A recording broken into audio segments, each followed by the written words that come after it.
Oh, he beautiful. was beside himself. He was so excited. Oh yeah, no kidding, eh?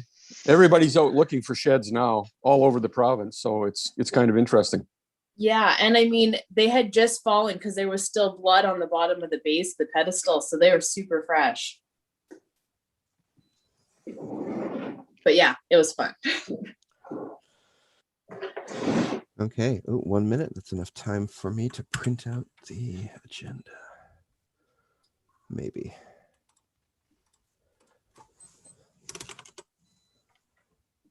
Okay, maybe not. All right, well, good morning, everyone. Welcome to the Committee of the Whole to review the financial plan budget deliberations. So it is currently 10 o'clock, and I will declare the meeting on, call to order. We are conducting our business today on the territories of the Nuchanols people, specifically the Hupetchesed and the Tshot. That's where our offices are located, but all across Nuchanols territory and even Coast Salish. From there, I will note that our meeting is being conducted online and is being broadcast live on YouTube and through our website, just by embedded. If anybody in the audience, if there is one, would like to send a question by the end of the meeting, they can do so by sending an email to responses@acrd.bc.ca, and we will check for those questions or comments afterwards. You are able to attend the meeting, although I would note that no one is attended. Usually you have to register beforehand for a link to be sent your way. Also, I'd like to thank Janice for sending a link to the meeting a couple of minutes before the meeting, because I could not find it, and I'm glad that I did now. I'm a bit under the weather, so we're going to see if I make it through this meeting.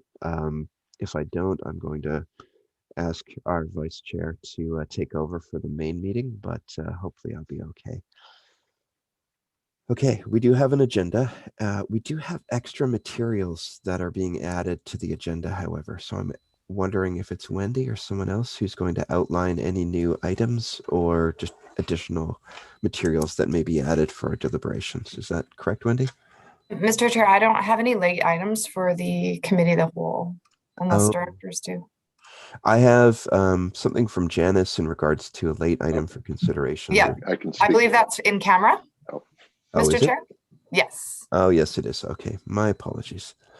All right, so there's no need to speak to that now, but we will when we talk about that in camera. Great, thank you. I do see, I would note a late report. Is that also for in camera? Yes, correct. Okay. But that's for the board, so we don't need to worry about that. Correct. Okay. Sorry. Open meeting for board. That's correct. Okay. All right, great. Can we have a motion to approve the agenda, please? Thank you, Director Roberts, seconded by Director Bodner. Any comments? Seeing none. All those in favor? All opposed? Motion carried. Okay. That brings us to correspondence. This is correspondence for information. It is the item in regards to our agreement with Mosaic Forest Management.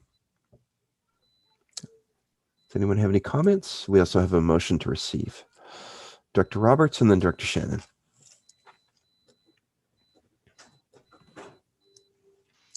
Go ahead, Director Roberts. No comment. Other than the fact that I was very pleased to see that we've reached an agreement for public access to Mosaic's lands, and hopefully it's going to happen all over the island, not just in the Alberni Valley, because I know there's other parties that are interested in getting some type of working group to support public access in other regions. Other than that, thanks. Okay, great. Dr. Shannon, did you have any comments at all, or is this? Well, I was just going to say that I'm really happy that this is public information now, and look forward to working forward to expand this, and just would like to see, I mean, I'm sure there's a plan in place to have this be successful and do our part to ensure that we can do that, to just help this along as best we can, and happy to move the motion to receive for information. Okay, do we have a seconder?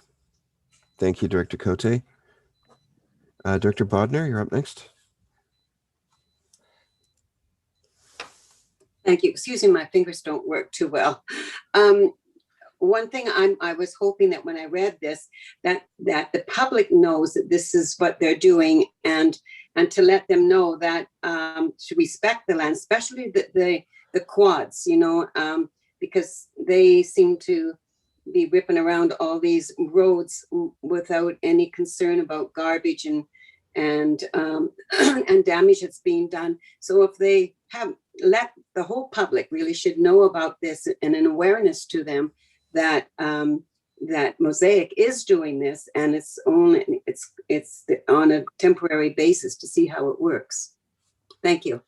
Yeah, it's a pilot project, and if it goes well, then it could expand to further areas, and I think that's fair, especially given what had happened in the past with some equipment back when they were island timberlands.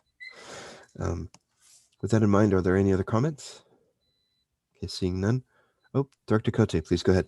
Thank you. I was just going to say the same thing that Director Bodnard said. Basically, that I think that there needs to be a bit of a publication regarding this through the ACRD, saying that, you know, it's up to the public to make this thing a positive action so that we can continue on.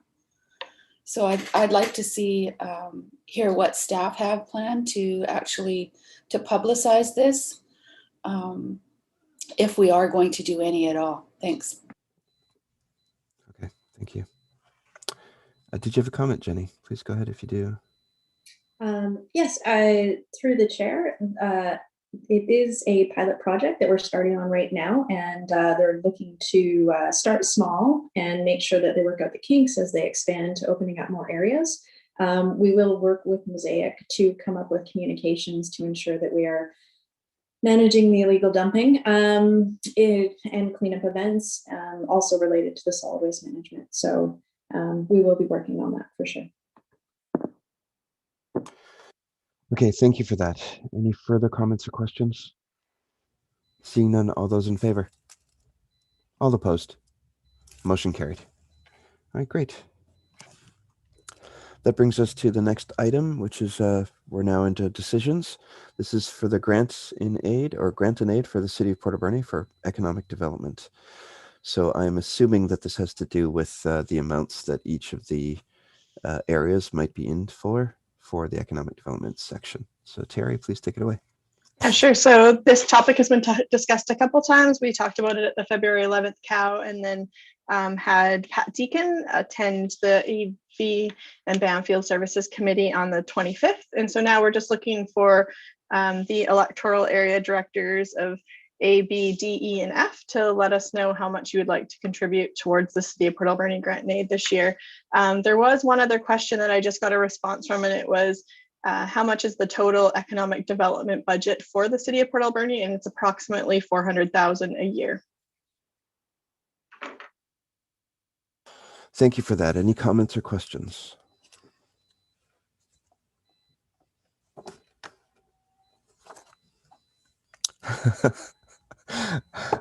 Thank you, Director Beckett.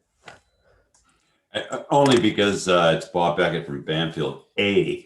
And I assume Terry's looking for us to identify individually. Yes, she's nodding her head.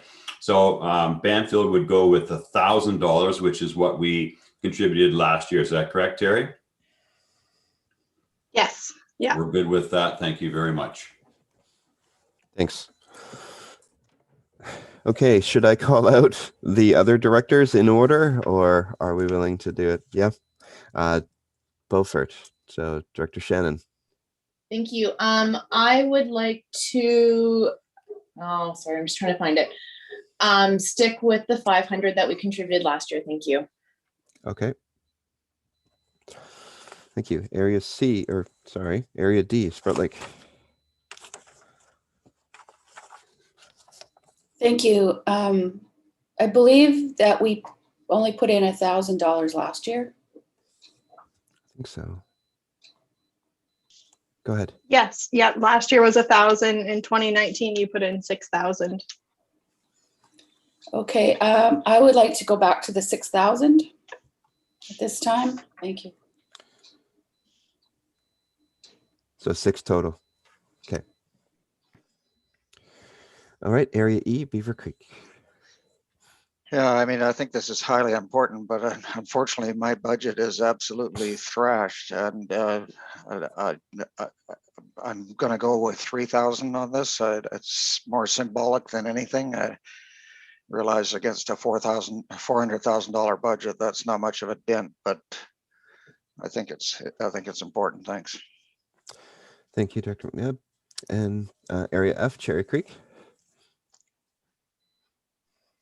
Thank you. I was talking to Terry, and I think this may come up later in F, but just in case it doesn't, I would like to bring it up now. If it has to do with we've been talking about extending the park, the trail down to Willow Street, and if we just put in 1,000, is this going to cover that? Should we be looking at that right now, or does there need to be more footwork done?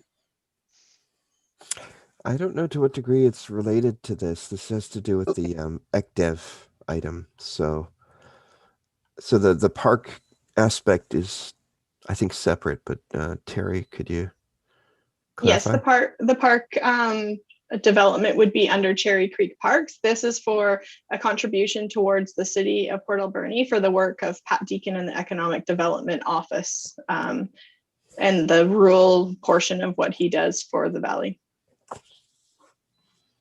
Thank you. Yes, I'm quite willing to let it stay at the 1,000 then. Thank you for that. And I'm just going to throw this out there. Area C, would you like to contribute as well? All right. It seems as though we have an amount that is put forward.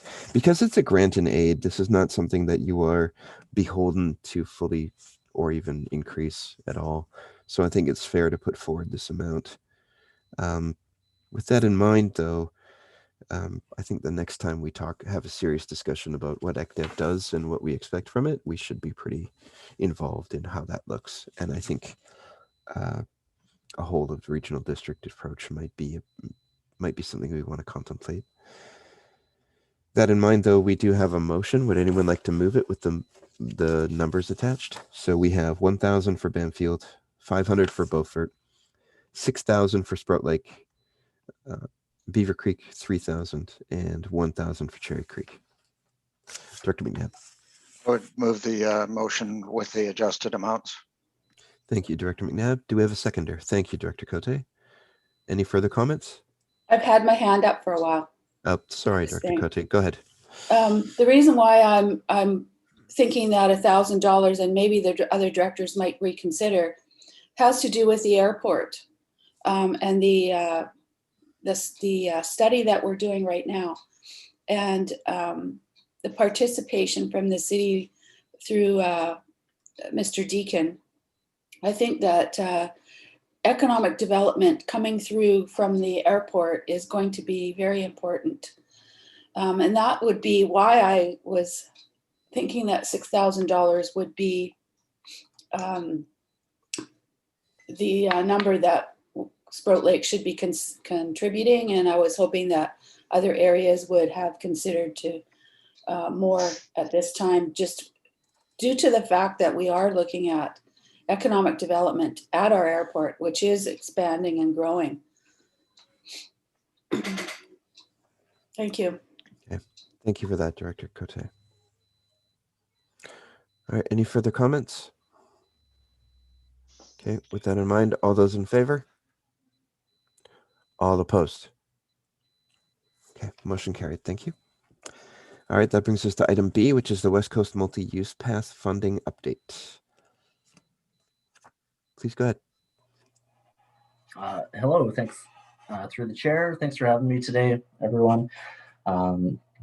Just sharing the news that we were unsuccessful for the Community Economic Recovery Infrastructure Program grant, which is disappointing. But we have developed this report to provide some next steps for the project. We're going to continue with the detailed design and land tenure application. and that should put us in a really strong position to apply for further grants. There's a small cost breakdown below, and we'll be able to update this once we get a updated costing with the detailed design. We've identified a couple of grants that we feel we have a really strong case for, but then there's still a shortfall, and we will be exploring other options to make up that shortfall. Any other questions?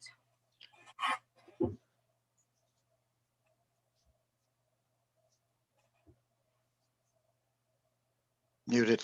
You're muted, John. Please go ahead, Director Roberts. Yes, Michael, thank you very much for this report, and I understand it was disappointing for all of us, and me in particular for the West Coast. But I know the rest of the West Coast communities would love to see this move forward as well. This connection would allow hiking, biking from the junction at Ucluelet through to the national park and all the way up to Tofino upon completion. So appreciate all the work you've done on this, and Jenny as well. And please keep up the good work. Thank you. All right, thank you. Any further comments? I have Dr. Cole.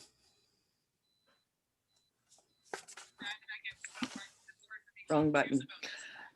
So yes, disappointing. It's that when I read this, obviously it down below, we're talking about time requirements, and that, if it's not funded by 2023, then we're starting to look at losses of things that we were already counting on. And obviously the idea was the end of this year, we would see a completion. Obviously there's no way to judge, even if, because this particular fund that the recommendation is for, the application to that fund isn't going to come through until next year anyways. The word on that, whether it's awarded or not, is that correct?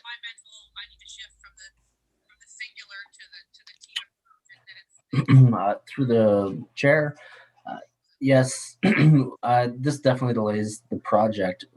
If we were successful, we would have started in this year and probably finished in 2022. If everything is successful, I'd say that we were, a good optimistic timeline would be to begin in 2022. I think paying back the $40,000 to the Community Works Fund would only happen if we were unable to secure any extra funding over the next couple of years, which I believe that we will be successful just because the business case for this project is so strong.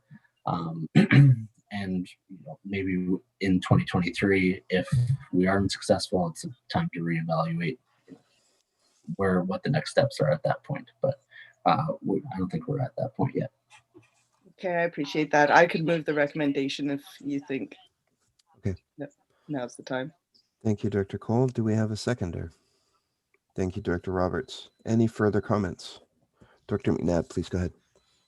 So I'd just like to ask Mr. McGregor, I think we applied for the Evergreen Park Bridge under this program too. Was that rejected as well? That was a separate grant application, and they did say that they provide notice at the end of February, but we haven't had any notice yet, and they haven't updated any the website or the application form yet. So we're still waiting to hear back on that. So there were two projects that we forwarded to that. What was the other one?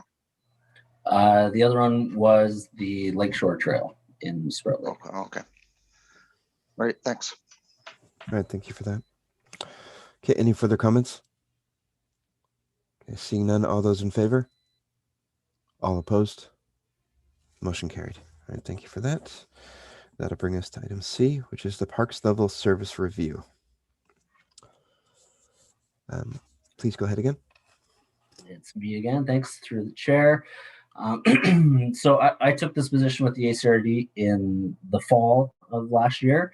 And then when I began, the ACRD was in the process of developing a strategic plan, which was adopted in December. Here, I'm going to share my screen and see if this works.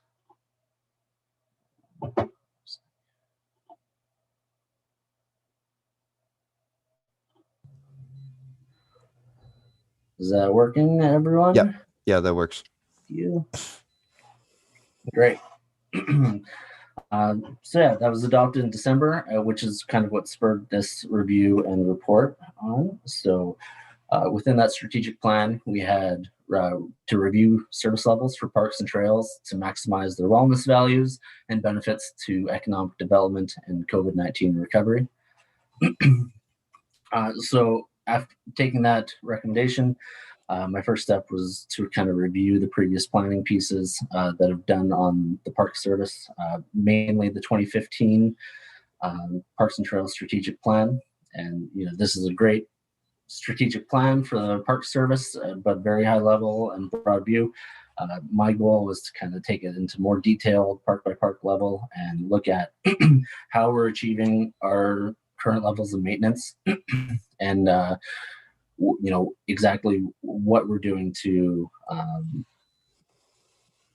initiate those service levels. Now, for those of you that are a little unfamiliar with levels of service term, it's really tied to the asset management wave that's going through municipal government at the moment. And these two terms kind of go hand in hand. So the goal here is to incorporate these minimum service levels into the asset management plan, and then develop a common language that we can use between staff and directors, contractors, and the public, just to say how we're maintaining and operating our parks, and if we need improvements in certain areas, or if we're achieving measurable service levels in other areas, and exactly how we're measuring exactly what we're putting into the parks.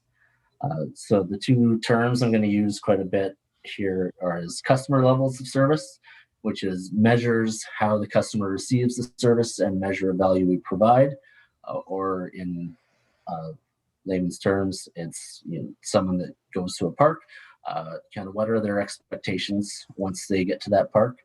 And then the technical level of service is kind of how are we achieving that level of service through our operations and maintenance program.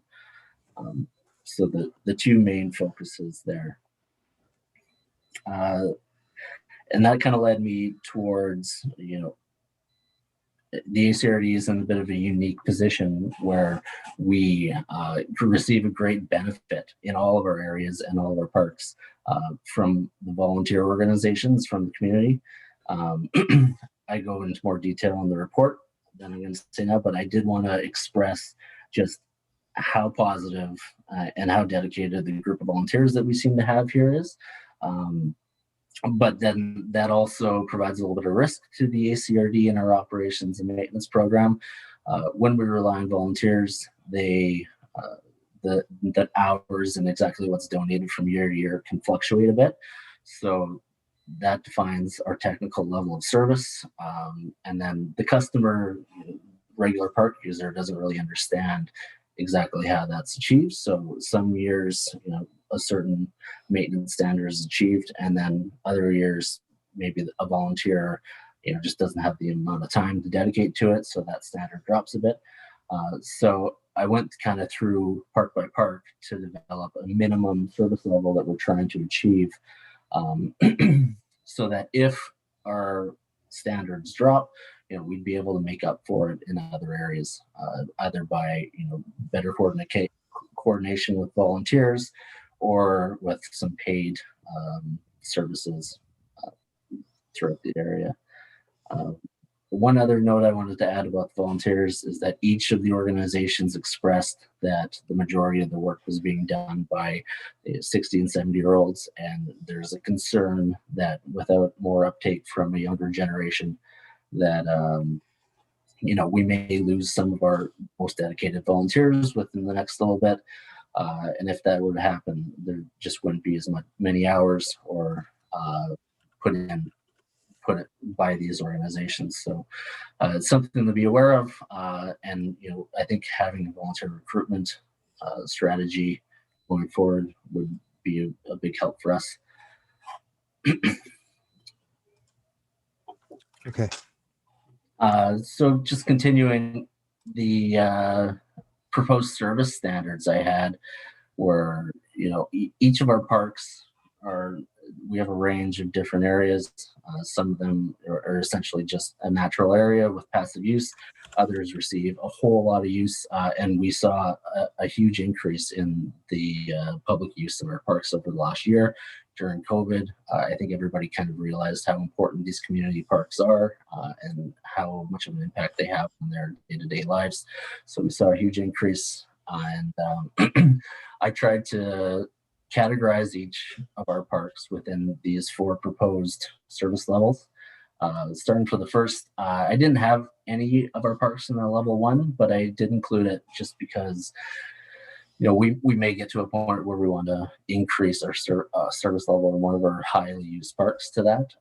And when you think of a level 1 service, it's good to think of like an urban park with paid park staff that are there very regularly. And the test that I kind of applied to each of these that can be used for each of our parks is, if a tree falls in a heavily used area or just in a regular park area, what goes through the process of removing that tree? Like, do we get a phone call from the public? Does one of our volunteers report it and remove it? Do we have to go hire a company to remove it? Or does the community remove it themselves? So that's kind of the test that I use for each park that can be understandable. So most of our parks are level 2 and level 3. I'd say level 2 is, there's some paid maintenance and they're there on a routine level.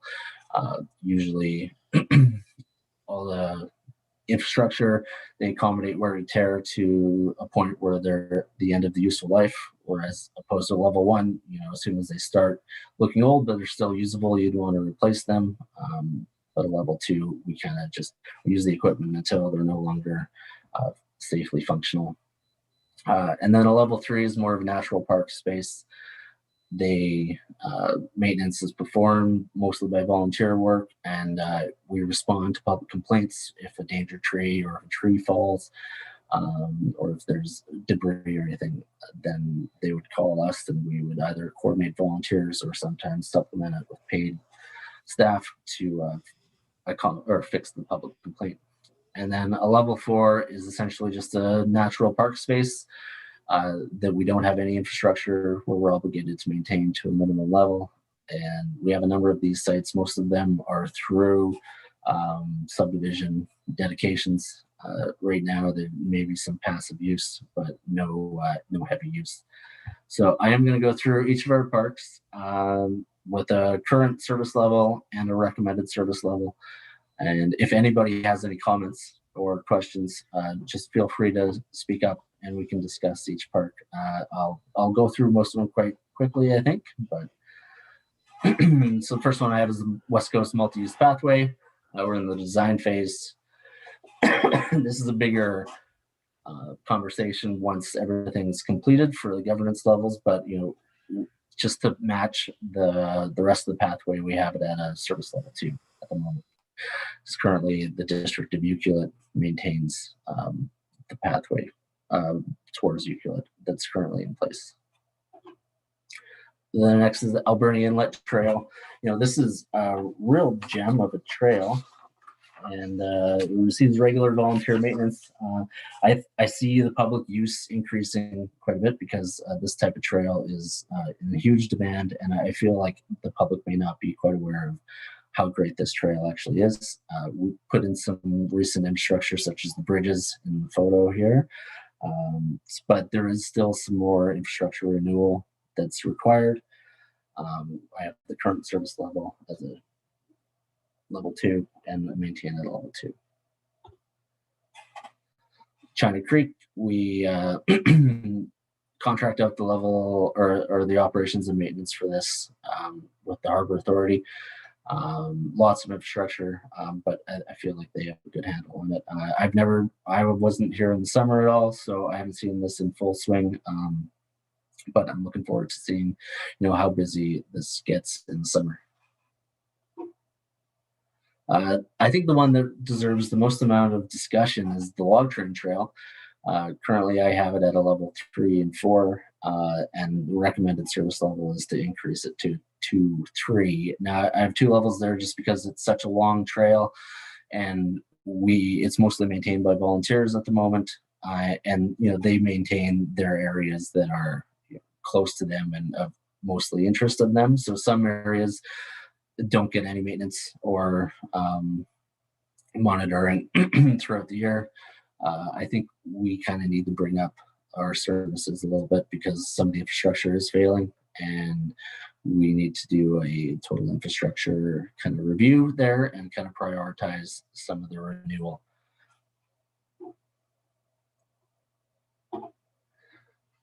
Next one is Mount Aerosmith. Currently, we have it at a level 3, just because we would respond to a public complaint or whatnot, but it really doesn't receive much maintenance, a little bit of volunteer maintenance. And but I think with the current use, that is that's okay. I do see it getting more and more use as people get more and more into these types of activities, mountaineering, backcountry skiing, and whatnot. So this is a living standard, so we can change it as it goes and possibly increase service levels if the public use demands it. Discussed this a little bit earlier with the the new West Coast pathway. This is the current path, and District of Ucluelet is contracted to maintain it.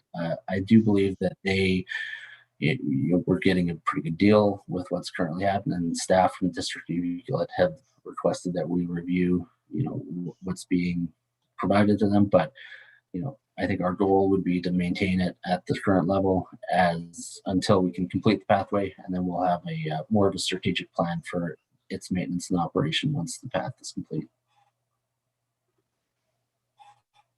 Salmon Beach Public Square, currently service level 2. We have a playground. We have quite a bit of infrastructure in there.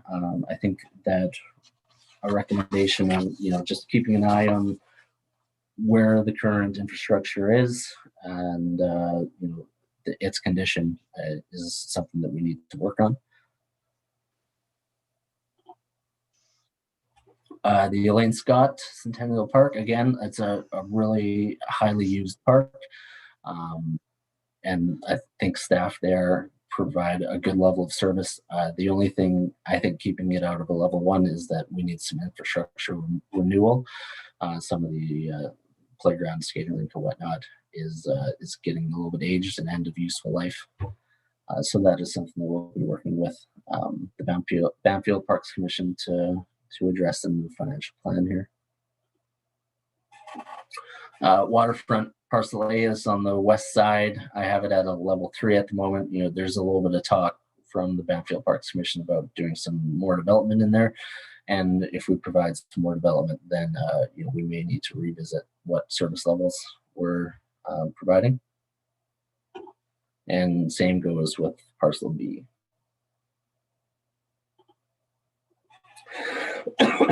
There's currently quite a bit of development going on at the West Park. Currently, we have it at level 3, but if we do input a swing set there, like being talked about, and some other infrastructure, fencing, and whatnot, I think there is opportunity to increase our service level, or will be required to increase our service level. Cougar Smith Park, one of our most well-maintained and well-used parks within the region. I have it at current service level 2. We have paid staff there doing some maintenance and kind of organized by supplemented volunteer labor. Level 2, and I think we maintained it at level 2 and just worked with the Sparrow Lakes Park Commission to stay on top of our asset renewal. And Favorite Park still pretty similar to Cougar Smith there, operated by the Sparrow Lake Parks Commission, and they have paid staff there to do some of the service maintenance levels. So maintain at a level 2. Great Central Lake Boat Launch. There's been some discussions of adding some more infrastructure in this area, but it's undecided, if this park is going to be upgraded at the moment or not. So currently we're at a level 3, and I think we maintain it at a level 3 until a project plan or a park plan is put in place where we kind of guide some of the decisions on some of the new assets that are being proposed. Faber and Lakeshore Road trails, currently level 2, again, really highly used trails, and we have paid maintenance that do regular inspections and cleanups. Maplehurst Park and Trails is a bit of an interesting one because it's right on the corner of Cherry Creek, Beaver Creek, and Beaufort. They kind of all straddle it. It's within Cherry Creek Park. Oh, sorry, just gonna take a water break here. And there are some proposals for, increasing assets and increased trails and increased public asset or access to this. And with the increased infrastructure there, service levels would also have to increase as well. Then there's also some issues such as parking, but it gets a little bit more complicated when the parking occurs in Beaver Creek and then it accesses Cherry Creek. So it's I think a park management plan would really help guide where this park goes in the future. It's seen a huge increase in park use, one of our most heavily used parks, and it is a gem of a trail. So I think just recognizing what kind of an asset it is and helping guide where it goes from here is it's going to be interesting to see. I didn't have a great picture of Cherry Creek Roadside Trail, but this is one I took from the trail. Current service level 3, we hire somebody to come in there and clear the brush, but they don't do it on a regular interval. So I have it at level 3. You could argue that it's a level 2, but I'm comfortable where that's at. Evergreen Park, again, mostly volunteer maintained, but there is quite a few assets in there. You could argue that we could use it could be a level 2, but I just kind of want to see how the operations go throughout the summer and see how level of maintenance we provide for that. Nordstrom Park, currently have it at level 3. I think if we do add more infrastructure, again, we would be required to bring it up to a service level of 2. And then I just listed all the inactive parks as a level 4. These are mostly nature areas with passive use, no infrastructure that we're obligated to maintain within these areas. So, if we were to put a trail or something like that in there, it would have to come up to a level 3, but not aware of many infrastructure upgrades or development in these areas. And that's my presentation. Open to questions. Okay, are there any, if you would stop sharing, I think that's probably the best way for me to see everyone. Here, let me drag the thing. Oh, never mind. Director Beckett, please go ahead. Thank you. Michael, great presentation. And I have to tell you, I'm so appreciative of the work you're doing with the Banfield Parks Commission. I think that the technical level of service is absolutely critical for these small community parks and for these parks commissions. I think some extra help in governance for these commissions, at least, Banfields can certainly benefit by it. I concur that moving to a level 2 for the West Banfield Park is important. And again, I think you're right about volunteerism, and that's going to place a bit more load on you and the ACRD. So with the increased use comes my concern for liability. And again, I think that technical level of service will mitigate that, but obviously at a resource cost to the organization. But I think it's absolutely critical that we do our due diligence with respect to these wonderful assets that we have. Again, thank you for your work. Thank you. Thank you. Are there any other comments? Dr. Cote, please go ahead. And then Dr. Bodner. Thank you. Yes, thank you to Mr. McGregor for this report. It's really good to see all of our parks as an asset, and then identified what level of service level they are. So I have a question about why Aerosmith is a level 3 and not a 4, and why Cougar Smith is a level 2 and not a 1. That would help me to understand the differences between the levels. Thank you. For Aerosmith, it is mostly because of the use. We are still seeing use in the area, and if we did receive a public complaint, we would go and try to remedy a solution. A level 4 essentially has only passive use or little to no use. We have no assets. If a tree, using my tree analogy again, like if a tree fell on a level 4 park, no, we probably wouldn't get a call about it, and we probably wouldn't do anything about it. But in Aerosmith, if there's a high use trail in the area, and we received a call, we would probably go remove it. So that kind of bumps it up to level 3. And then as far as Cougar Smith, I think it's just the infrastructure. I think we receive really good levels of maintenance there. But until we have new infrastructure that we're constantly updating, kind of the heaviest used parks in Victoria, Vancouver, those are level 1s. I think we could get to a level 1 in Cougar Smith if we had formalized maintenance standards that we shared with the contractor, and weekly inspection reports that we were receiving and stuff. So we're close, and definitely I'd say Cougar Smith is the closest we are to a level 1. But yeah, I'd say that's the gap there. Thank you. It's a good explanation.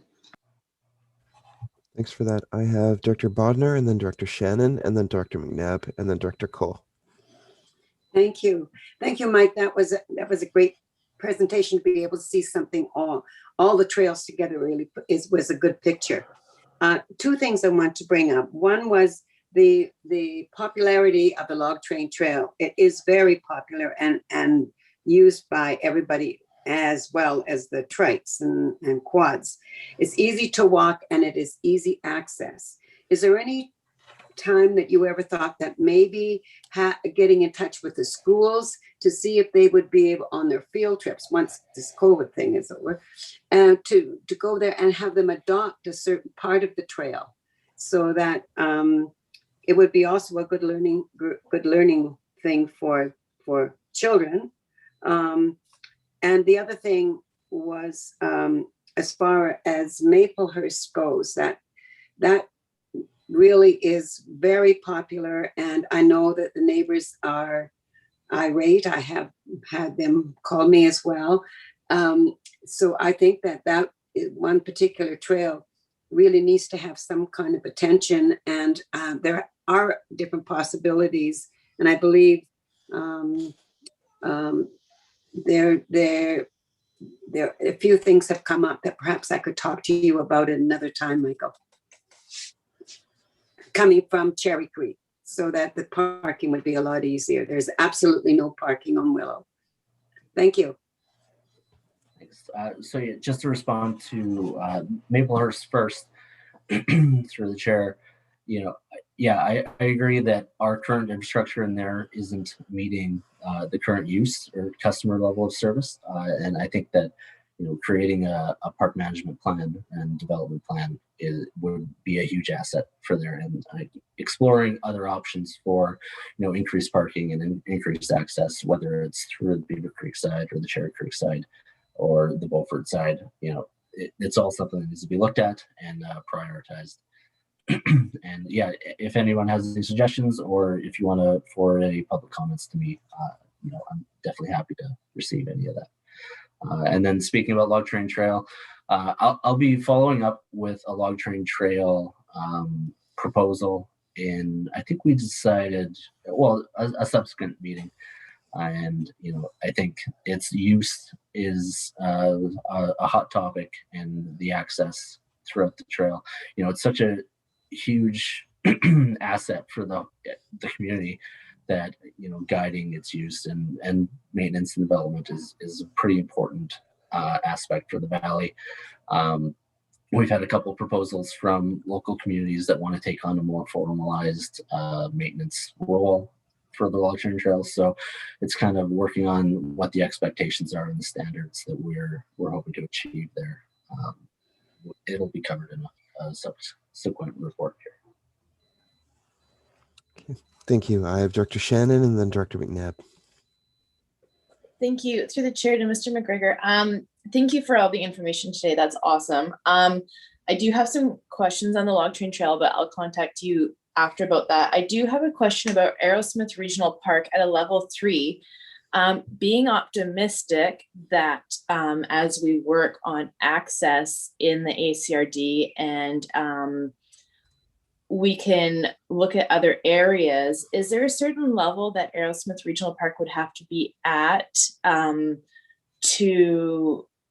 for potential future agreements for regular access for the public, similar to what this pilot project is going to be doing with Mosaic in the province out to Boy Scout and Lowry? Or are we anticipating that we might have some expenditures if that needs to be a different level? Or, is that just too far in the future to kind of anticipate? Thank you. No, I don't think it's too far into the future to look at, because in the conversations with Mosaic, we've discussed Arrowsmith Park a number of times because it's one of our main focuses for this increased access. And the only reply that we get back from Mosaic is that they're concerned about the camping in the park. So one of the solutions would be to update our bylaws to kind of address that type of use. And then, if we permit camping in designated spots within Arrowsmith Park, potentially in an updated bylaw, that would definitely increase our level of service where we'd have to maintain a certain standard to prevent that type of camping.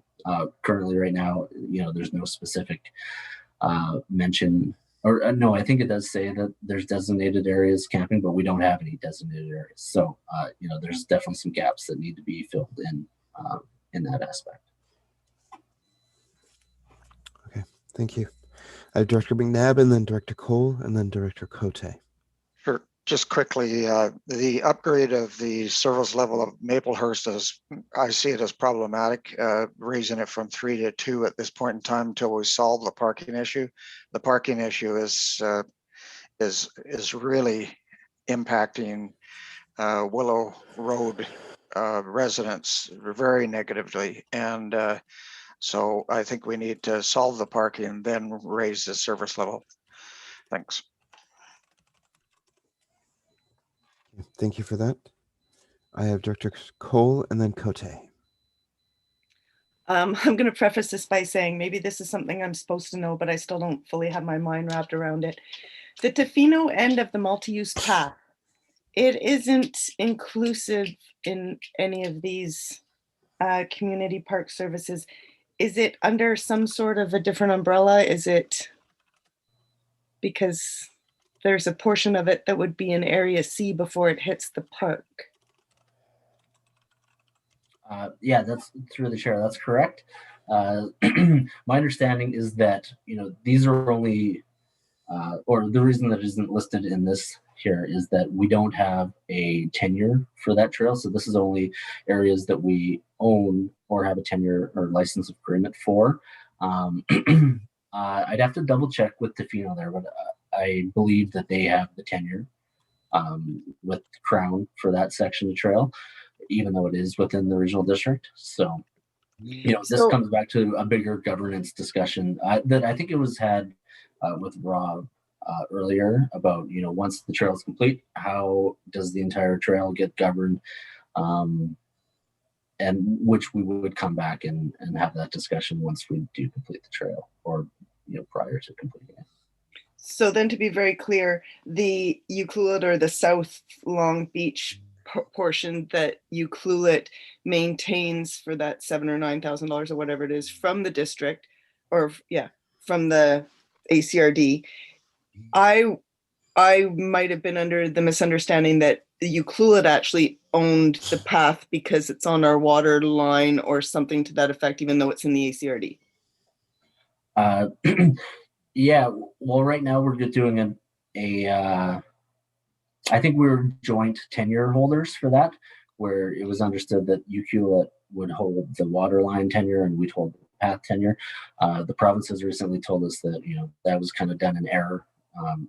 So we are reapplying for the tenure of the proposed pathway, which would include the district of Ucluelet section of the path as well. I'm still clear as mud, but it's all good. Thanks. Yeah, I'll sort it it's a out little on my own. confusing for sure, and hopefully it all gets cleared up, once Okay. we move forward down this project a bit. Yeah. Okay. Thank you for that. Next up, I have Directors Cote and then Bodner. Thank you. Through the chair, I believe that hearing today's conversation, I think that we really need to take a look at regional parks and trails again, get that committee activated once again. We did have a study about within the last 5 years regarding parks and trails, and identifying the differences between regional parks and neighborhood parks. I'd really like to see that this is in the budget this year so that we can take that next step and reenact this committee, because I think it's time. We have Mr. McGregor here that has expertise in this area on dealing with parks and trails. And I think that having a meeting this year with stakeholders, getting a standard for what a regional park is and what a neighborhood park is, I think is very important. And then with identifying these levels of maintenance that have been proposed here. So I'd like to, I'm not sure, maybe Mr. McGregor can tell us what his plan is then for 2021 regarding parks and trails, and trying to answer these questions regarding regional parks, neighborhood parks, getting a standard for what should be and what should be identified, and how we can deal with these and actually get a plan. Because identifying what we have here and working with volunteers, actually having a set plan would be very beneficial to the regional district, in my opinion. So maybe Mr. McGregor can say if there's anything in the plan for 2021. Mr. Holmes, you wanted to? Yeah, thank you, Mr. Chair.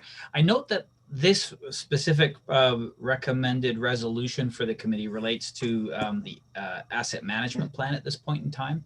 But I think Director Cote hits on a very important point, is that the conversation really needs to get developed for the actual operations of these. And that's not to say that we're ignoring these standards with respect to the current operations, but we want to make sure that when the board has the conversation with respect to these operating standards, that we have the staff or the contractors or whatever the mechanism is in place is in the financial plan. And I feel like that conversation really needs to happen over a little bit of time in exactly the way Director Cote describes, before we would be able to put something together in the financial plan in that regard. There are a lot of pressures, as has been discussed, on the financial plan, and I don't think we've got the time to do that quite yet, but we do want to get the asset management plan, which has longer term financial implications. We want to get that in place as soon as we can, and the board is free to amend its service levels in any of the asset management plans at any time. We also think that as soon as we set a standard in for our parks, for any of our amenities really, and they involve an inspection routine or something like that, we better follow it, or else we are creating a liability scenario. And that's one of the things that we need to turn our attention to actually fairly soon, because having no standard isn't any good either. But we want to make sure that whatever standards we do have, we have the staff or contractors and the mechanisms and procedures in place to make sure we're meeting those standards to protect the public and protect the taxpayers from liability. So that's a long way of saying we think we need to do exactly what Director Cote says and embark on those conversations as a next step. Thank you. Can I follow up on that, please? Just wondering then if there's any opportunity for grants coming through in 2021 that we could actually apply for, so that it wouldn't rely just on staff to try and implement this. Don't know if we need matching funds for any kind of proposal like that, but I'd really like to start moving on this. We've been working on it for as long as I've been on the board, trying to deal with the regional parks versus neighborhood parks, and how we can actually accommodate so that there isn't any objections. Thanks. Okay, thank you for that. I think lastly I have Director Bodner, is that correct? Yeah, please go ahead. Thank you. To the chair, to Mr. McGregor. What I'd like to ask you, I know that the hole in the wall is not a park. I understand that, and it is on mosaic land. Can you give any update or see anything happening in that direction regarding the hole in the wall? Go ahead, Douglas. Mr. Chair, we had a conversation which I think actually preceded Mr. McGregor joining us with respect to the hole in the wall, and prepared a report that talked about all the various participants in it. And I think that's one of the things that maybe we would bring back to the discussion that we referenced just a moment ago. That would be the creation of a whole new amenity in terms of establishing title, in terms of deciding sort of how do we manage traffic and work with the landowners that surround the hole in the wall, et cetera. I think it's a very lengthy conversation because it is a complicated piece. At the very same time, as Director Bodner has pointed out historically and previously, there's still lots of people going there, and in some cases, it's not being done in a safe fashion, just because they're parking along the highway, or they're parking at the candy shop and running across the highway, or things like that. So there's a discussion to be had there. I think that any solution that involves, creating parking, et cetera, though, is a lengthy one and potentially expensive, which isn't to say we shouldn't do it. That's up to the board, of course. But yeah, so I think it needs to be included in this upcoming conversation, and we would resurface that report that summarized the land holdings and the participants that could or might be involved. Okay, thank you. I thought it was important to bring up. I just don't want to forget it.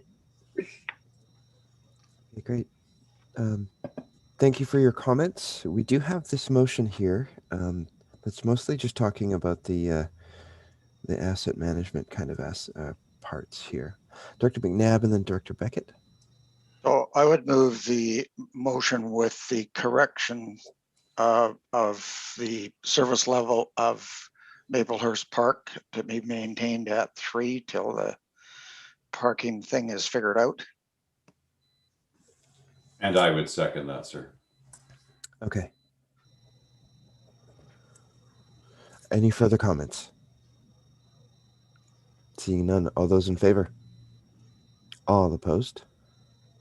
Okay, motion carried. Thank you. Okay, that brings us to item D, which is the Alberni Valley Aquatics Facility funding for feasibility study. Thank you, Mr. Chair. The board has previously put $100,000 in the financial plan for the purpose of engaging the public with respect to what could or might be the future of aquatics in the Alberni Valley.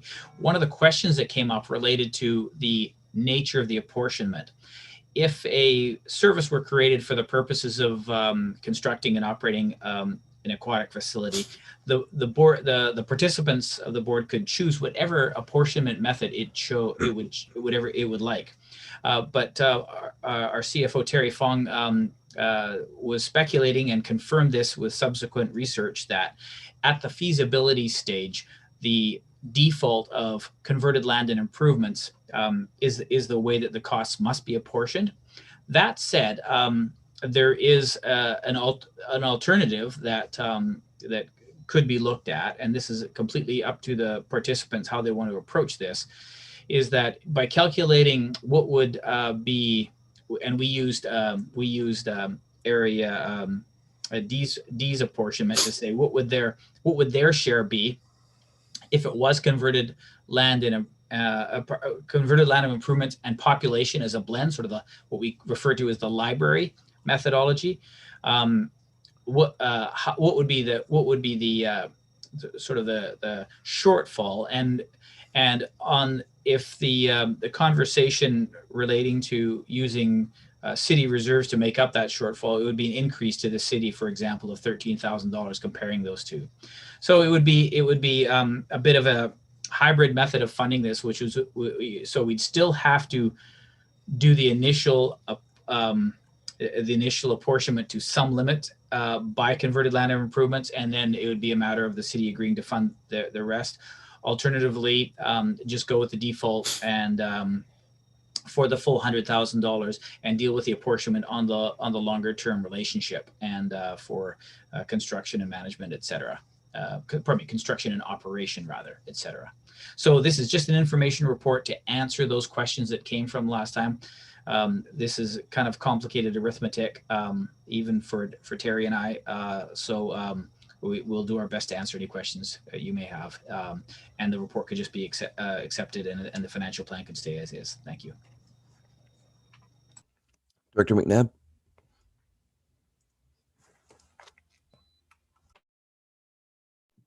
You're muted.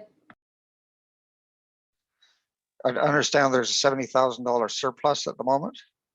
Is that correct? Somebody? Terry, maybe? I'm not sure what you're talking about in terms of surplus. Well, in the from the conversation we just had, there is there $70,000 that we haven't used in the first go around? No, so the idea was that originally we did the requisition on 100,000, and Director Cote had brought up that she would have liked a 50% population, 50% land and improvement apportionment method, which can't be done in a feasibility stage.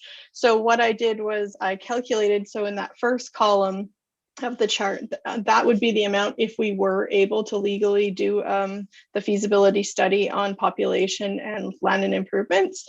And so what I tried to do by doing the contribution directly from the city of Port Alberni was I just had to pick one electoral area. So I picked electoral area D and made their contribution very similar in terms of what they would pay if it was 50-50. And so in order to make that amount be similar, I had to have a $30,000 contribution from the city of Port Alberni. So that column, that third or fourth column, I guess it says 30,000 from the city plus a requisition of 70 would be us basically writing a letter to the city of Port Alberni to request the 30,000, and then the 70,000 to get us to 100 would be apportioned amongst the areas. I hope I explained that well. It's very complicated. So at this point, we have zero money left of the money, the original funding, and we're looking for $100,000. Is that correct? Right. So in the 2021 budget.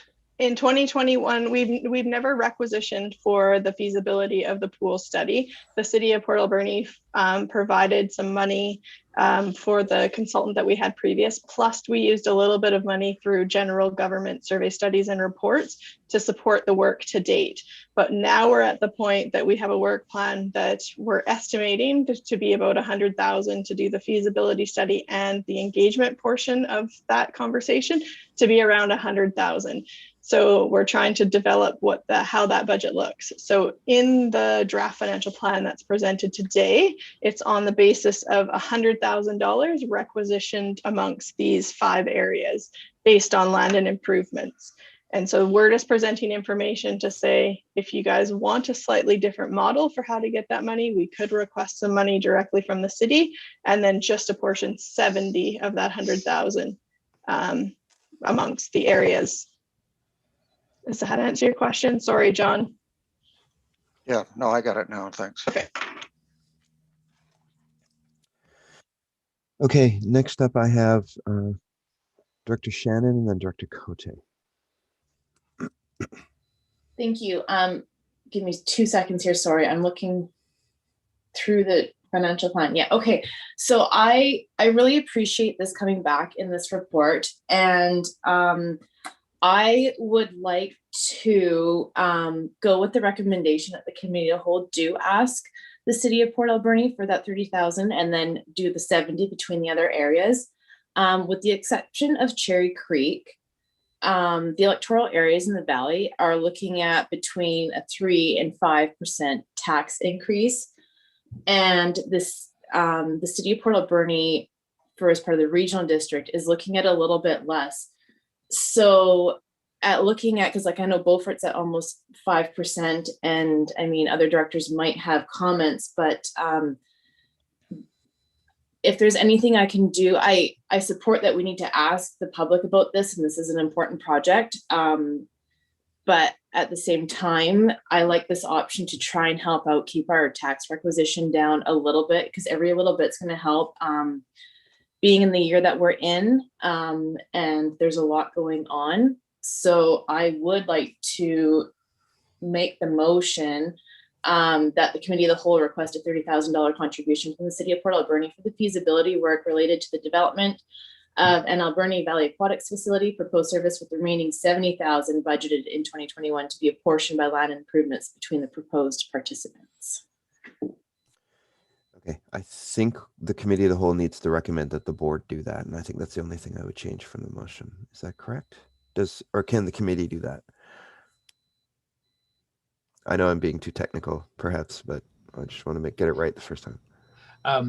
This is a recommendation. The committee would have to recommend to the board. And I think in order to make sure that we are bringing in 2 weeks' time the final product for in the way of bylaws and not scheduling extra meeting, we'd probably bring this as a late resolution for this afternoon. But I'd want to confer with Terry and Wendy on that. But yes, it is a recommendation to the board. Thank you. Okay. All right. Then we'll do the receiving the report afterwards. So do we have a seconder for the motion? Thank you, Dr. Paulson. Okay. Any further comments?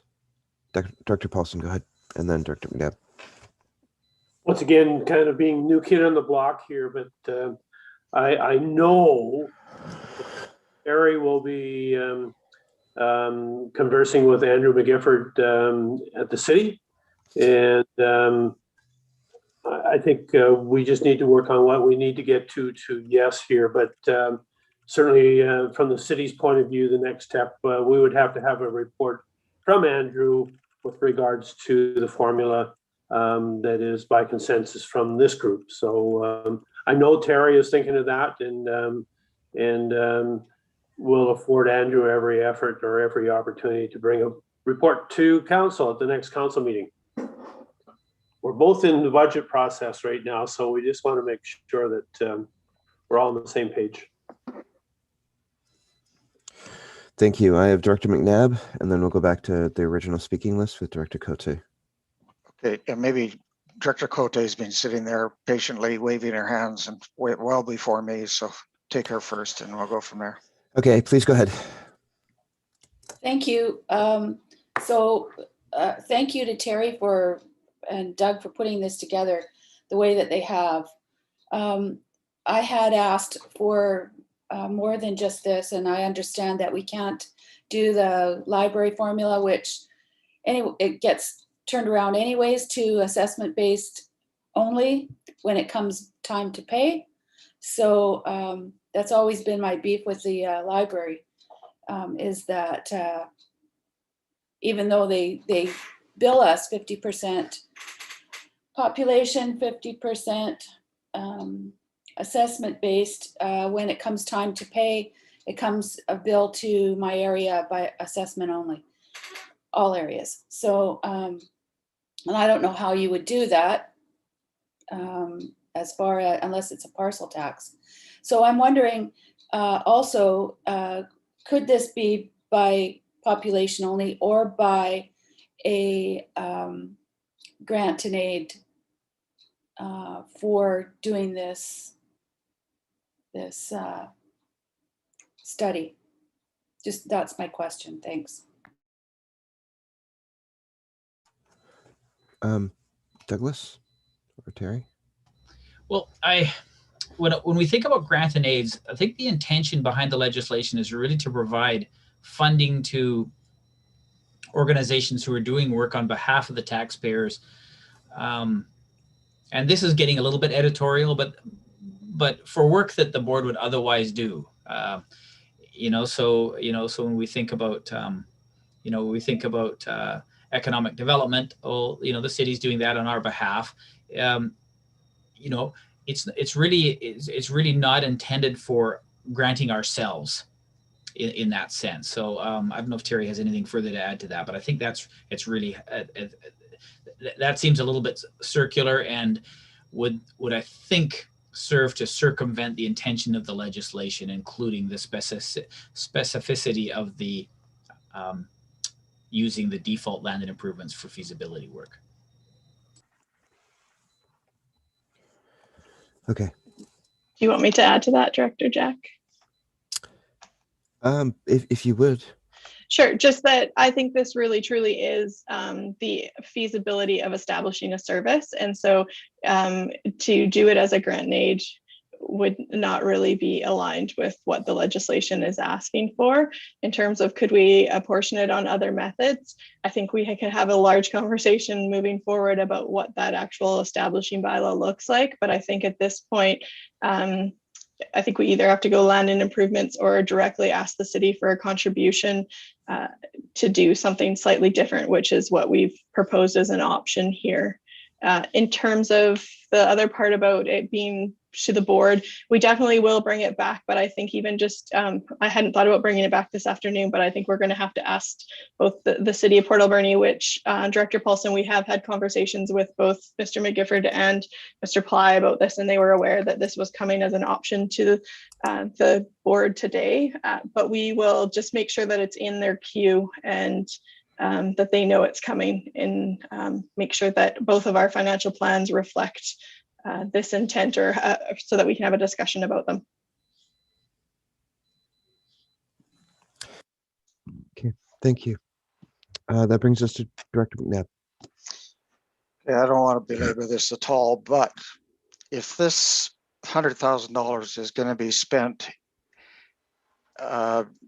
considering whether or not we're establishing a new service versus whether or not we're building an arena or a aquatic center, I think we're just wasting the 100,000, quite frankly.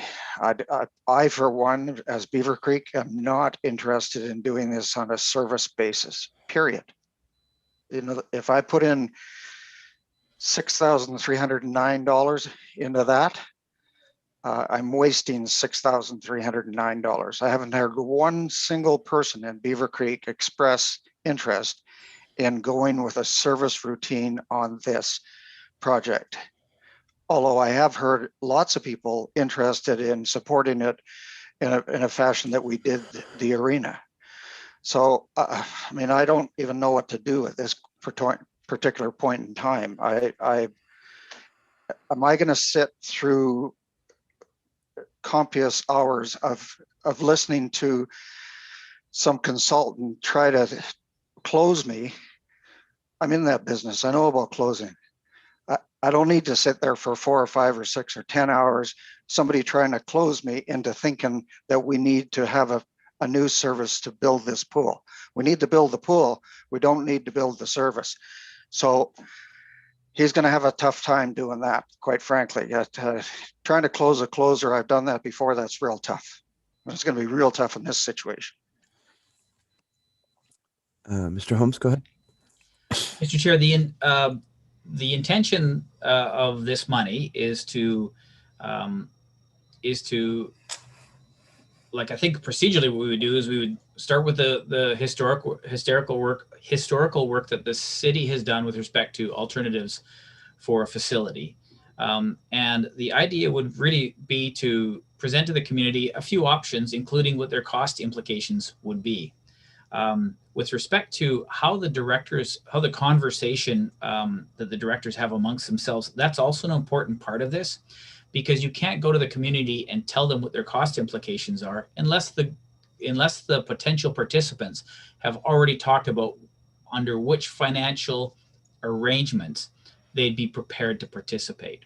So Director McNabb has just spoke on what he believes how it should proceed. It's not for staff to convince any of the directors about anything.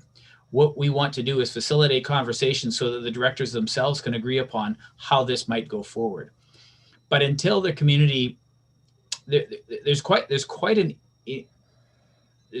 range in costs, capital and operating costs, between whether or not you have slides and whether or not you have diving boards and all these types of things. And if the community is anything like I am, I'd like the best possible facility, and I would like to pay the smallest possible bill. Unfortunately, those things don't reconcile well. So that conversation has to happen with the public, in our view, to inform what the directors feel what is the best way to pursue this. But in order to talk to the community about what the financial implications are, the directors of the Alberni Valley will have to talk about how those costs would be shared. And that is a further conversation. It's not an exercise in convincing anybody of anything except for the directors to go back and forth amongst themselves. Thank you. Thank you for that clarification, Director Cote. Thank you. I agree with Mr. Director McNabb regarding the development of a service. We're not there yet. I think the conversation is with the community regarding what kind of support they'd like to give to the aquatic center, if they even want to support it at all. So creating a service is I think, a next step as to how it would be developed. I agree with Director McNabb. It's not a service yet. We're not there. Yeah, we can have a report that talks about the options, however, just so that we can have a full discussion. So I do think the point of this discussion is whether and to what degree we'll be moving forward with asking the city of Port Alberni for a larger portion of paying for it. I would caution against not even having the option in the report, because we need to show that we're exploring all available options, even if they're not chosen. So I think we're even having this discussion or getting way ahead of ourselves. So we will have the discussion, and even if it's a short one, we still need to prepare for it that way. So I think we're okay with that. I do see you. Thank you. Please go ahead. Thank you. So identifying that this is not the development of a service, does that change things? Could it be a grant aid? It's not, however, that's the thing, right? We haven't made that decision yet. That would take a report that we're talking about creating to actually decide that. So keep that in the hopper, keep that in the parking lot. We're talking about the report and only the report. I'm not interested in talking about the actual topic until we have a full slate of information in front of us. Now, do we have any other comments on the actual motion at hand, which has to do with the creation of the report and asking the city to potentially fund it in a different way? Okay, seeing none. All those in favor? All opposed? Okay, motion carried. Did that include a receiving of the report today in it? I can't remember. If not, we'll need a motion. I did include receipt in the motion. You did? Yes, I did. Okay, then that's fine. Okay, so that moves us to item E, which is rate stabilization reserves. I'm pretty sure this is Terry. Please go ahead when you're ready. Yes, for sure. So there was 3 services that we had a staff proposed using rate stabilization or operating reserves, a new concept for this regional district, but not uncommon across the province. We've discussed them a couple of times, especially the electoral area admin and the Alberni Valley Custom Transit, but at the Alberni Valley Committee, it was asked that this concept be brought back for further discussion. So if I could just go through them one at a time, I think they're kind of each a separate issue, and that will be a little bit clearer. So in terms of the electoral area administration, it's mostly because of these conventions being transitioned to virtual last year and potentially again this year. There is going to be increased costs every 4th year for elections. So the idea of the rate stabilization reserve would be that next year we won't have a large spike in tax requisition in order to conduct this. That will basically use the surplus from 2020 to support that process. The one thing that was in the draft budget, because it was done quite early in this year, was that we had included money for in-person attendance at UBCM. They haven't officially said they're not, but they haven't got us to book any hotels. And I think the reality of having an in-person conference of that size in September is fairly unlikely. I don't like to make assumptions very often, but I think this is one that I'm somewhat comfortable with. So as a separate side note to this discussion, I thought if the directors would like to make a recommendation to reduce the elected officials' cost by $10,000, just recognizing that conference will likely be virtual, that staff would be comfortable with that, because we, again, are fairly certain that's not going to occur. But I did present kind of a couple of options. There was one where we don't have a reserve. There's another one where we can drop the requisition this year by a certain percentage, or use the reserve as proposed. So just looking for director feedback, and any changes to this budget at this time would be appreciated as we're trying to get everything finalized. Okay, thank you. Director McNabb, please go ahead. So the 2 that I would like to see adjusted are the custom transit and the rural area budget. I don't see any problem with asking the taxpayers for more money in an election year. That's part of the cost of the reality of elections. So I would like to see both of those moved by 20%, not 10%, and that would benefit the rural area budgets and the city a little bit as well.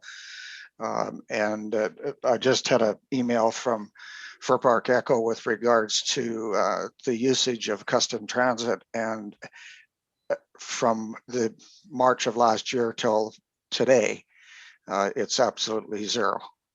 So, it's anticipated that that's going to continue for quite a while, that the day services at these facilities, including the recreational facilities, will be restricted for until September likely. So the cost of transit, custom transit, should reflect that. Thank you. Okay, thank you. Are there any other further comments? Okay, I have Dr. Shannon and then Dr. Steer. Thank you. Before I ask, I just saw that Terry had her hand up. Go ahead. Just that, Jenny, jump in if I'm wrong, but our understanding from BC Transit was that the buses are still available and still operating. They're maybe not quite as busy because they're not picking up for those day use programs, but we asked if there would be any budget adjustments, and they said they don't anticipate any, maybe a little less fuel cost, but your drivers are still operating, and actually we have less revenue because they're picking up less people because they can only have 50% capacity on the buses. So we do not anticipate any actual budget cost or any actual costs to be decreased in 2021. And if they are, they're going to be relatively minor, is our understanding. Director McNabb, follow up. So what kind of business would keep the same capacity in a market that isn't volatile? That's just ridiculous. It's not a business. It's a service that is supposed to stay in place regardless of whether or not there is a COVID situation. It's markedly different than a business. Well, the fellow that runs it is a business, and you know, I've certainly talked to him about that. But I mean, it's just ridiculous. I saw one of those buses sitting for 2 hours yesterday, idling across from the pizza store, like not in use. And you know, there should be an adjustment in that. If they've only got 2 or 3 people using them today, that's the kind of capacity they need to have. I think at that point the solution becomes what is a public good and what should be conducted by private enterprise. The argument can be made that things should still be running at capacity the whole time to serve the public, and once they know that it's being used, it's build it before they come, not build it because they want it, and then use the evidence of not using it as the reason to cut it. And we just need to be careful about that because that's important. That being said, transit doesn't look like it's going down all that much, so I don't know what the solution there is. I'm sorry, Director Steer, I missed you. Please go ahead. That would be about a four-hour discussion at a kitchen table, I think. Or over a pint. Yeah. Please go ahead, Dr. Steer. Great. Just in regards to the rate stabilization and the West Coast Transit, I would support that the option that was presented by Terry, the 0% tax increase in 2021 and the creation of that rate stabilization reserve, or the usage of that reserve to offset that. From the District of Tofino's perspective, I think that would be the appropriate solution for this. Here I am talking again. On mute. Can we just call that option 1 just for the benefit here? Yeah. Because that is the first option, right? Yeah, option 1. Yeah. Yeah. Okay. Dr. Shannon, did you have a follow-up? Yeah, please go ahead. Sorry, I never even asked my question because I gave it to Terry. Oh, okay. So my question is if we're looking at first, I guess a general question, just for my clarity, when we're talking about transit, taxpayers in the Valley are doing AV custom transit, and then West Coast participants are doing West Coast, correct? Okay. So my preference is out there. I because staff feel comfortable with it, I would like to see the reduction of $10,000 for convention costs. I mean, because I agree, I feel like we probably won't be there in person if we're planning on Zoom meetings all year here anyway. Yeah. Just to help out a little bit, because that shows that just with Terry's chart, I'm comfortable with that rate stabilization plus a little bit of help. And then when we look at the AV transit tax requisition, I would like to see us do the 5% tax decrease with the stabilization reserve, because we don't see that for a couple of years in anticipation in the 5-year until about 2023. Because even if we're looking at elections next year and thinking of the next few years, I mean, my thoughts are last year was a tough year. This year will be a tough year. And if we can do what we can and help a little bit, I really appreciate these options brought back and thank Terry very much for it. And that's my opinion on those two. Thank you. So just to clarify, you're okay with the decrease of 5, or and then the increase of 1 in the following year, because that makes sense. Or sorry, I'm just making sure which. So you talked about two separate things. First thing was reducing the budget by $10,000 for Okay, travel, so right? yeah, sorry. If we look at the EA admin, Yes. sorry, I'm on different ones here. Okay. If we're looking at the electoral area admin, I like the use of the stabilization reserve with a reduction of the convention in 2021 of $10,000. Okay. So the orange line. And then if we're looking at Alberni Valley Custom Transit, Yeah. The use of the 5% tax decrease using the stabilization reserve. Okay. So you were addressing the two separate ones. Okay. Yes. Sorry if that was confusing. Thank you. It was a bit for me just because of the way that the numbers lined up when I looked at them, but that's, now that I'm looking, it's fine. Thank you for that. Okay. Dr. Roberts, did you have a comment or were you just shuffling paper? I have your name down. Well, thank you. Yes. Yeah, I agree with Director Steer's comment on line item 1, 0% tax increase in 2021 and the creation of a rate stabilization reserve. Okay, so I'm wondering then, and this is probably a Douglas question, or maybe Terry question. Do we do these separately in different motions just to cover each of the different sections? I think that's probably the way to do Yes, if West Coast Transit doesn't need any changes, then we actually don't need a motion for that one. That one's fine. But if like if Director Shannon would like to make those changes in both electoral area admin and AV transit, then we'll need motions. And I think it would be easier to do them separately. Yeah, that makes sense. Would you like to make that first motion then? All right. Do we have a seconder? Thank you, Director Bodner.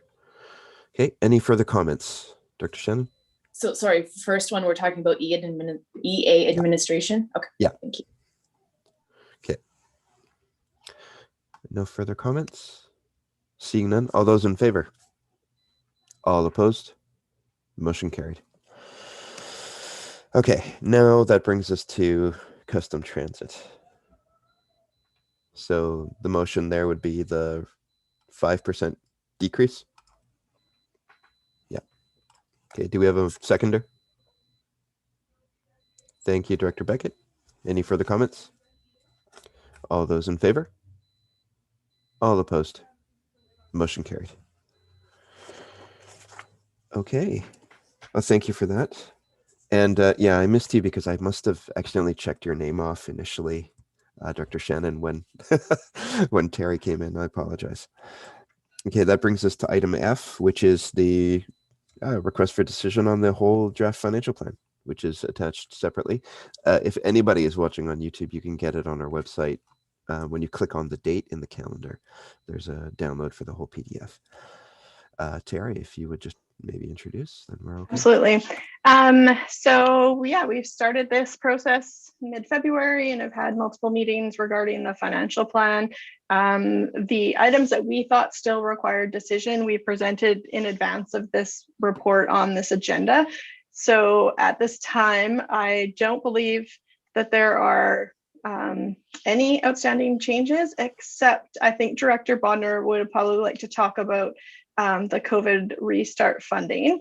But I just would like to say that I think if you guys have any more changes that you are wanting, that if we could discuss them now, basically I would love to kind of finalize the plan to bring back as a bylaw at the end of the month on the March 24th meeting. That doesn't mean we can't make changes on the 24th. It's just a lot cleaner if we make them today, because then what we present on the 24th is actually what we're adopting. So it's definitely not your last crack at it, but would really appreciate if you're planning on making some changes to your area or have some further questions if we kind of go through that now. I had in the report kind of outlined all the parking lot issues that we had identified initially, both by staff or had been brought up by the directors at the meeting, and kind of outlined what we did with those and if there was any changes that were made because of that. But yeah, looking for the director's feedback at this point. Thank you, Chair. Okay, thank you. So just to clarify, Director Bodner does want to speak. Please go ahead. Thank you. Yes, I was talking to Lucas, and he is putting in a request for for an extractor, and I would like to see 20,000 go to that need from the grant. From the restart grant? Yes. Okay. Terry? Yeah, so I had talked to both Fire Chief Banton from the Cherry Creek Improvement District as well as Director Bodner about this. So we had budgeted $20,000 to the other departments that are within the regional district. And so if the board would like to do this, staff have kind of talked about it, and we had allocated $75,000 towards IT improvements, but we haven't actually gone through the whole process of identifying what all of those would be at this point. So we were thinking that a logical spot, if the directors were interested, would be to reduce the contribution for IT initiatives from 75 to 55, to then give the 20,000 to the improvement district for that washing machine. I can't remember exactly what it's called, a fancy washing machine for the fire department. Basically, that's what it is, apparently. Dr. McNabb, please go ahead. So I'd move that we allocate $20,000 to the extractor for Cherry Creek. And take it from the IT equipment. Okay, do we have a seconder? Thank you, Director Bodner. Any further comments? This is a good creative solution. Thank you for that. I'm glad we're covering off more areas for that. Okay, all those in favor? All opposed? Motion carried. Were there other items that Director Bodner wanted to have discussed, or was that the only one? Okay, so I had two for some reason under her name, but maybe that's just my mistake. Director McNabb, please go ahead. So the one thing that I think we've missed is the Chamber of Commerce thing. Was I sleeping when that happened? Like the grant and aid for the other Chamber of Commerce item. I think there's an item in camera that is going to be discussed. But there was a contribution grant and aid. Did we cover that off? I thought I saw it in here. That it wasn't it's done. in. I think there's something in your in-camera agenda that we'll talk about later. Alrighty, we'll deal with it then. Alrighty. Are there any other items that we'd like to discuss? Director Roberts, please go ahead. Yeah, the item under West Coast Transit, we're going to be discussing that further in the regular board meeting. Is that correct? Yes, that's correct, but it actually won't have budget implications for 2021 because that process is going to take some time. So as much as it's kind of budget related, it's not going to impact the 2021 requisition. Yeah, I understand that. Thanks for that, Terry. Yeah. Okay, great. Okay, last call. Are there any other items to be discussed? Director Shannon, please go ahead. Thank you. I have a question about not receiving the grant for part of the West Coast multi-use path. Will that have financial implications? Because I would assume that if the grant's not coming, we're not doing work this year, because there was from what I saw, and sorry, it's so hard to jump back and forth through all the pages, that it looked like the grant wasn't going to quite cover what the expenses were going to be. So is that just going to get rolled over to 2022? And do you anticipate us seeing an increase or just? Yeah, that's a tough one to answer at this time. So we have the budget room to do the more detailed study that needs and the environmental assessment.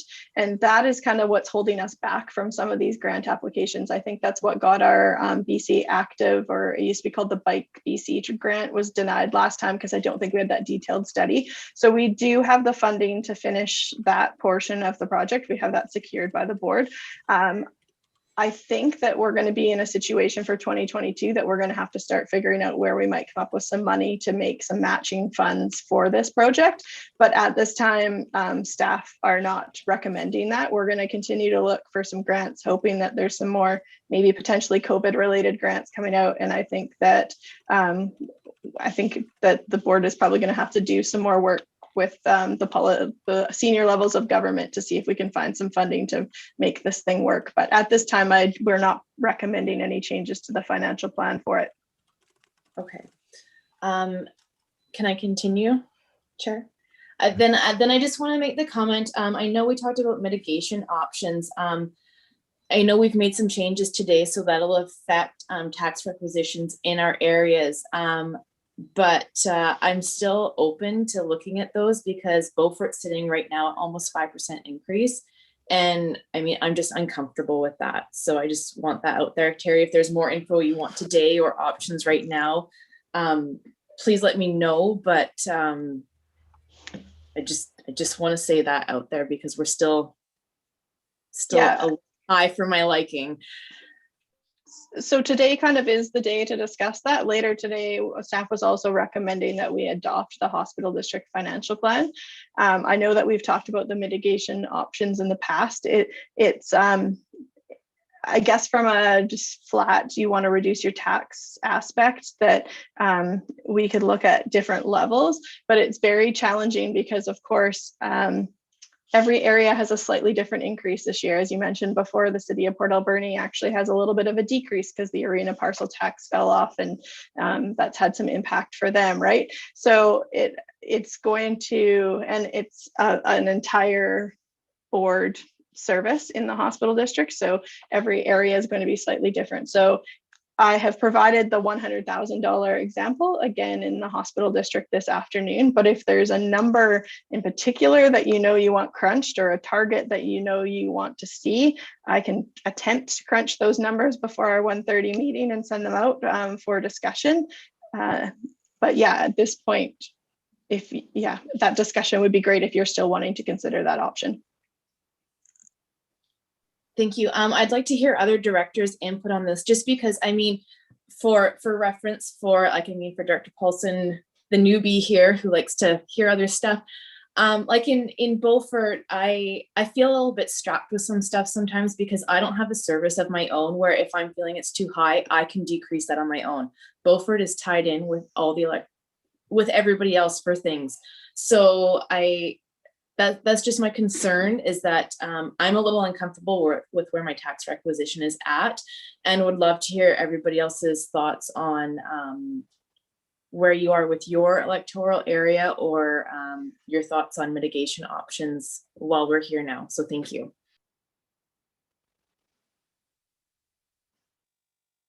Sorry, Director McNabb. So Terry, have you got a percentage for Beaver Creek with the adjustments we've made here today? No, I can attempt to do those by 1:30, but no, and it's not an easy plug and play type situation. There's a whole lot of cutting and pasting. As I understand, where we were before was 4.74%. Is that correct? I will just before we started today. I'm not sure by each area. Just give me a sec. I'll have to get to the right page. Yeah, I know. I got a lot of that going on. Yeah, I mean, 4.69% is the current percentage for Beaver Creek. Plus what we did today.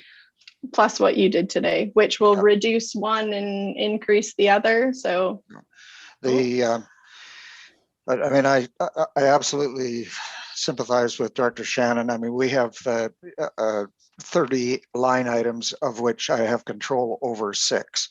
So it's very difficult to make adjustments other than collaboratively with regards to the budget. And I think 5% is, in today's world, ridiculous. Thank you. Thank you. I have Director Roberts. While we're on that discussion, Terry, could you give us an update on Area C as well? Percentage-wise, that is. I will attempt to send them all out based on these changes. It's just going to take me a bit. Well, what is it currently before the changes? Oh, before the changes. You were at 11.25%, but a large portion of that is Salmon Beach and directly related to the Salmon Beach roads, that you're upping the level of service in that area. You might want to see it without those then, just to pull those out, because that's kind of infrastructure, that's kind of value creating. So, Director Cote? Can we, Terry, do you have something that you could share with all of the areas? So right now, or not? Because I'd like to know what Sprout Lake is as well. Thanks. Yeah. Let me see what I can find. I can see if I can pull up the financial plan on the website and share my screen.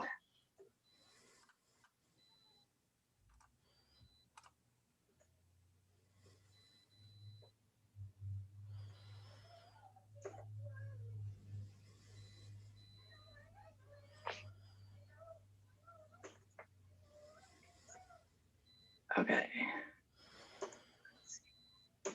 I'm just going to attempt to share my screen if that's okay, Director Jack. Please go ahead. Okay. So this is Area C at the 11.25. Area D, Sprout Lake, 3.3%. But again, these are before today's changes, and it will take me a bit to get them to be updated. I could get them hopefully for you by 1:30, and just send you out these tables so that you can see what your new changes are. But it's not as plug and play as it was last year.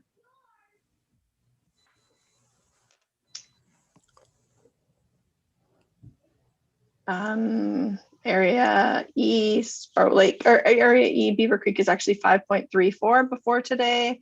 And Area F, Cherry Creek was down 0.13. And I think Tanya, you had also asked, hadn't you?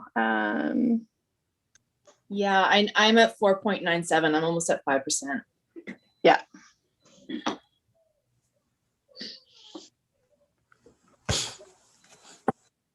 Is there any other questions or areas? Director Beckett, you're at 5.41. 5.41? Yeah.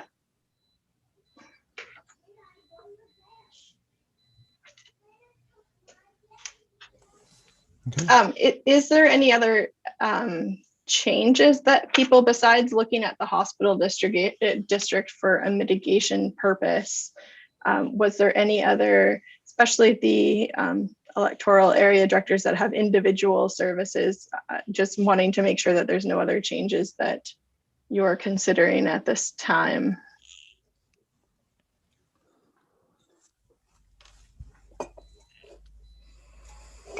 Director Shannon has her hand up. Oh, sorry, I can't really see very well. Yeah, sorry. I could unshare for now if you want. Okay, that would be good. Please go ahead, Director Shannon. Thank you. I know we've talked about hospital district as a mitigation, but what also has kind of floated around in my mind too is when we talked in January and we were voting on acquiring staff, that we could come back at this time once we saw numbers and revisit some of that. And I would just like to know if any of the directors have thought about that, or if there's any discussion on that route as well. Thank you. Director McNabb.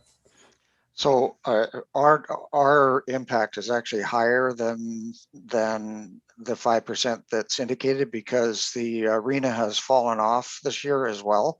So that's $250 per. So I mean, it's really more like 8%, 10%, in that range when you consider the arena. The Beaufort didn't have the arena, but Sprout Lake and Beaver Creek and Cherry Creek did, and it's paid up, and you know, we're still up significantly. It's disturbing.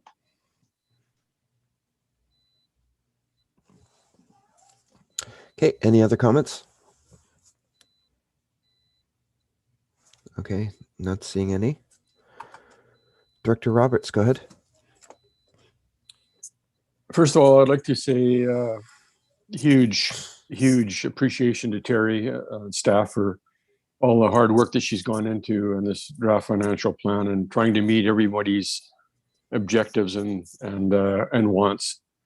With that, I'd like to make the recommendation that the Committee of the Whole direct staff to prepare the 2021-2025 Alberni-Clayoquot Regional District Financial Plan bylaw for consideration at the March 24th, 2021 Board of Directors meeting.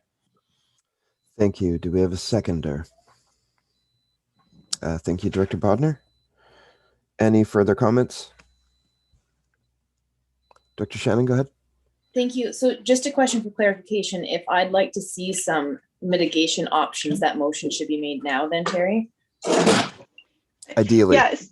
Ideally, it's kind of complicated because that's actually asking for changes in the hospital district, which this is not the committee of the hospital district. But yes, we're going to be discussing the hospital district bylaw adoption this afternoon, potentially. So if you want to see what those impacts are, I think now would be a great time to make that. And if you have some parameters of what you would like to see for discussion, then I will hopefully be able to get you some actual numbers for that before 1:30 today. Okay. Okay. Hold on. Let me pull up the hospital district. Sorry, bear with me here. Unless you have it in front of you. I do. So like, I guess what I need to know, like, are you wanting to look at options to make your requisition for area B 1%, or like I need to kind of have a grasp of what you're aiming to do so that I can present you numbers that will help you with that decision.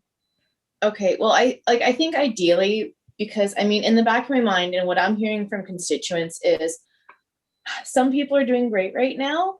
There's a lot of people that aren't. And the pandemic is really, I mean, it's tough on everybody, but it's tougher on some than others. And ideally, it's like, don't increase my taxes. So when I'm hearing that, I'm thinking like under 2% is what I would like to see, but getting that down from 5, I think will be tricky. And so I would like to see hospital mitigation options. I would like to see if we have to even look back at, I don't want to take away from staff needs because I know we need staffing, but if we can't do it all at once, we can't do it all at once. So this is where I'm hoping if any other directors have any insight, or Chair or Terry, I know it's a lot, but it's for anybody, but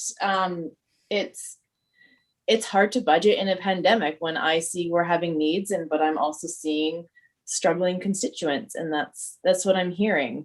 So yeah, it's tricky because there's been a lot of changes of level of service this year. And then like, I know you don't want to call it a service, but the proposed concept of replacing the pool. And so there's all these things that are actually, it's not just costs that are reflective because we're doing the same thing over and over again. There's been a lot of changes parks wise, definitely in rural planning, regional planning.